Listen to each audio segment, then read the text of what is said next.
नमस्कार दोस्तों, स्वागत है आपका हमारे YouTube चैनल पे। तो दोस्तों, आज की वीडियो में हम बात करेंगे ऑस्ट्रेलिया वीज़ा को लेकर। तो काफ़ी भाइयों के मैसेज आ रहे थे, काफ़ी लोगों के मैसेज आ रहे थे कि सर ये बताओ ऑस्ट्रेलिया वीज़ा के लिए क्या फैक्टर मैटर करते हैं, क्या हमारी प्रोफाइल ये है तो क्या हमको वीज़ा मिल पाएगा। ऑस्ट्रेलिया का विजिटर वीज़ा सब क्लास 600। काफ़ी क्वेश्चन थे कि मेरी एज ये है, मैं ये जॉब करता हूँ, मेरी इनकम ये है, और क्या कितना टाइम लगता है ऑस्ट्रेलिया वीज़ा प्रोसेसिंग की, विजिटर वीज़ा की जो सब क्लास 600 है, कितने दिनों में आ जाता है। काफ़ी लोगों के क्वेश्चन थे।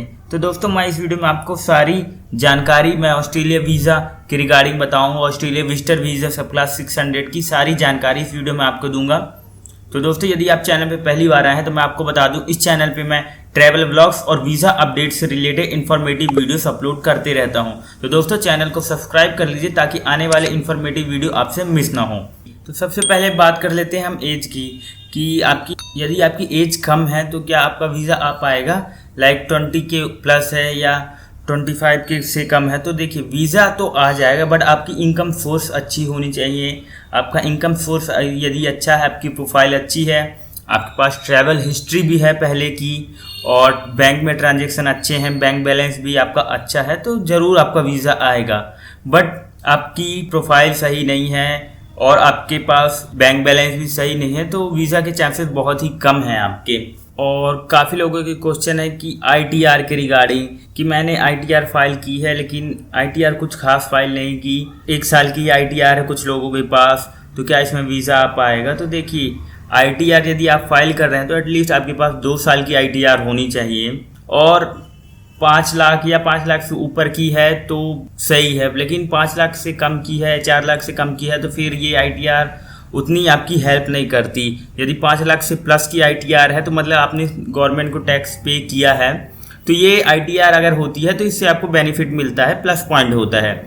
और आपका बैंक बैलेंस भी अच्छा होना चाहिए, आपके बैंक बैलेंस में मेंटेन होना चाहिए बैलेंस। ऐसा नहीं कि 1-1.5 लाख 2 लाख है, इतना नहीं, थोड़ा और आपके अकाउंट में बैलेंस ज़्यादा होना चाहिए और ट्रांजैक्शन भी अच्छे होने चाहिए। ऐसा नहीं कि कोई आपने एकदम से कोई ट्रांजैक्शन कर दिया अकाउंट में, कि आपने बस शो करना है आपको अपनी बैंक स्टेटमेंट में और आपने कोई हैवी ट्रांजैक्शन कर दिया।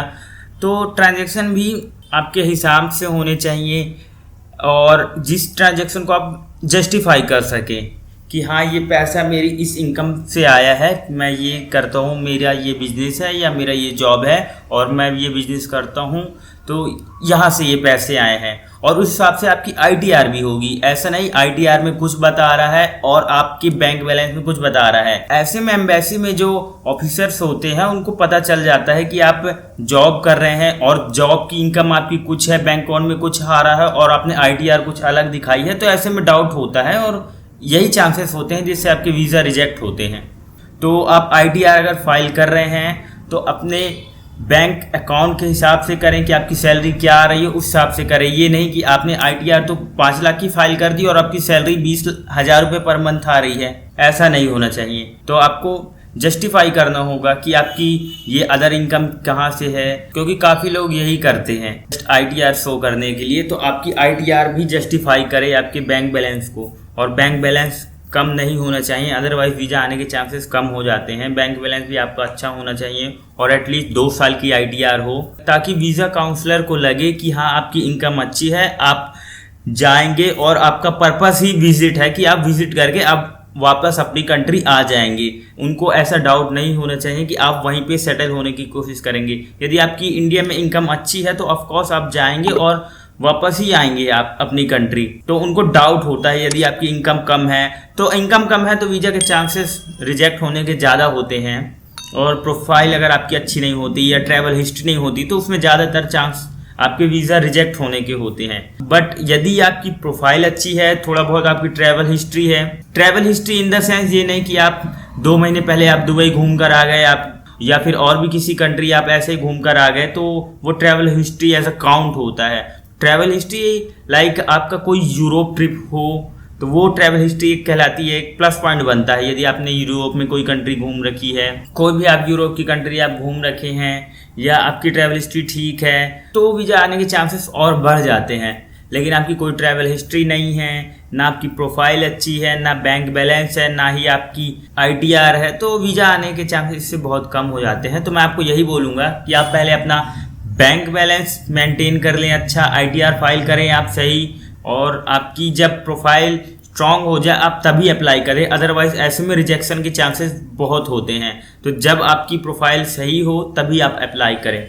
और यदि आपको कोई भी डाउट है ऑस्ट्रेलिया वीज़ा या किसी भी कंट्री के वीज़ा के रिगार्डिंग, तो आप हमसे कांटेक्ट कर सकते हैं आप, या फिर हमें DM कर सकते हैं और कमेंट भी कर सकते हैं आप कमेंट बॉक्स में।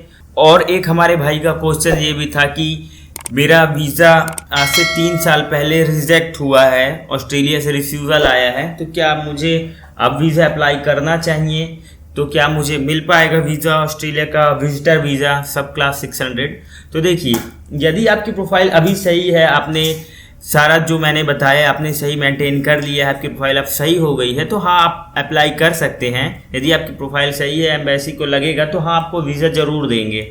तो मेरे कहने का यही मतलब है कि आप अपना बैंक बैलेंस अच्छा रख लें, ITR फाइल करें, और भी जो बाकी अदर डॉक्यूमेंट्स हैं आप उसको प्रॉपर रखें। आपकी प्रोफाइल जेन्युइन लगनी चाहिए। अगर आपकी प्रोफाइल जेन्युइन लगती है, आपका बैंक बैलेंस सही है, तो एम्बेसी को यही लगेगा, ऑफिसर को यही लगेगा कि हाँ ये बंदा वापसी आएगा, तो उससे चांसेस बढ़ते हैं वीज़ा के, और आपका वीज़ा आ जाता है। और अब बात कर लेते हैं प्रोसेसिंग टाइम की। विजिटर वीज़ा की प्रोसेसिंग टाइम की क्या है, तो मैंने तो ऐसे केस देखे हैं कि 2 दिन 3 दिन में, 1 हफ्ते में वीज़ा आए हैं। बट अगर हम मिनिमम टाइम या एक अप्रॉक्स टाइम लेकर चलें तो 1 महीने का आप ले सकते हैं। 1 महीने के में वीज़ा तो आ जाते हैं। काफ़ी लोगों के तो 2-2, 3-3, 4-4 महीने में वीज़ा नहीं आते, बट 1 महीने से 2 महीने का टाइम आप लेकर चलें। ऐसा नहीं है कि आपका 1 महीने में भी आता है, 1 महीने में ही आएगा या 1.5 महीने में आएंगे। मैंने बहुत वीज़ा देखे हैं जो एक हफ्ते 3 दिन में आ गए हैं वीज़ा। तो वो एम्बेसी के ऊपर भी डिपेंड करता है। और दोस्तों, आपको हमारी किसी भी प्रकार की हेल्प चाहिए ऑस्ट्रेलिया वीज़ा के रिगार्डिंग, तो आप हमें DM कर सकते हैं, हम आपकी हेल्प ज़रूर करेंगे। तो दोस्तों, मिलते हैं आपको ऐसे किसी नेक्स्ट वीडियो में। तब तक अपना ख्याल रखिए। Bye bye, take care.